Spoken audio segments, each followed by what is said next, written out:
time for Smart Charts with Abigail Doolittle, where we look at the timely topics through the charts with the street's top technicians. Abigail.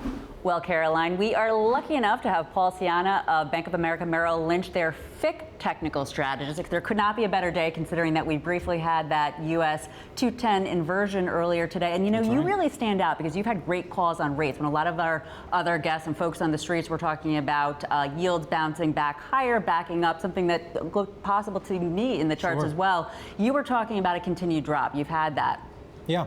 Look, the bond market rally has been nothing but a raging bull market, right? And we're still seeing that. And today's inversion in the spread between 2-year Treasury yield and 10-year Treasury yield certainly exhibits what's been happening in the bond market. So here we have a chart going back the last couple of years, and just this morning, that spread dipped below zero. Now, this is a very important break because it confirms the MACD signal that we received about 2 weeks ago.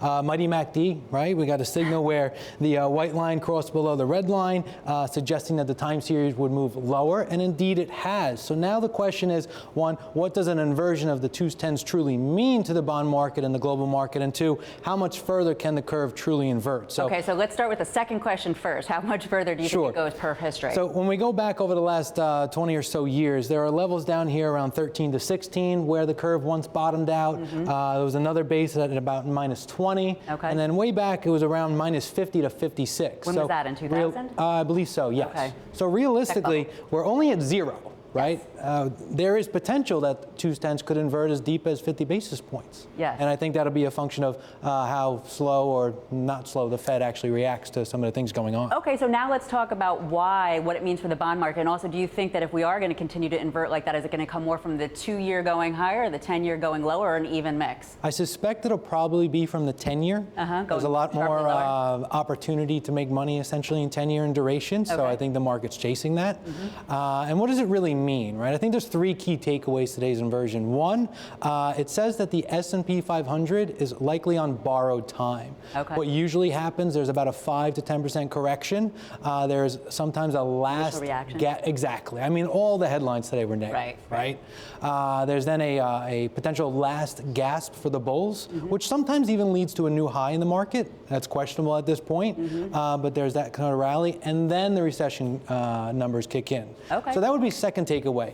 7 of the last 7 inversions, recessions followed. Okay, good statistic. Let's very quickly, in 60 seconds now, take a look at both your currency chart and gold. So very quick. Dollar CNH 1 month forward. The famed pattern by, I believe, William O'Neill, cup and handle pattern. Broke out above resistance, above this trend line, 1, 2, 3. And actually, that was before the China deval. This breakout occurred. We had the rally up to around 710, 715. We're having the dip.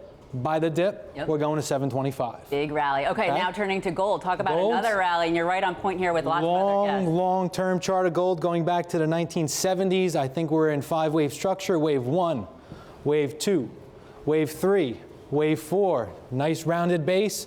Breakout above to 5-year highs. I think this could go as high as $2,300 an ounce. You heard it first here. New nominal high ahead for gold.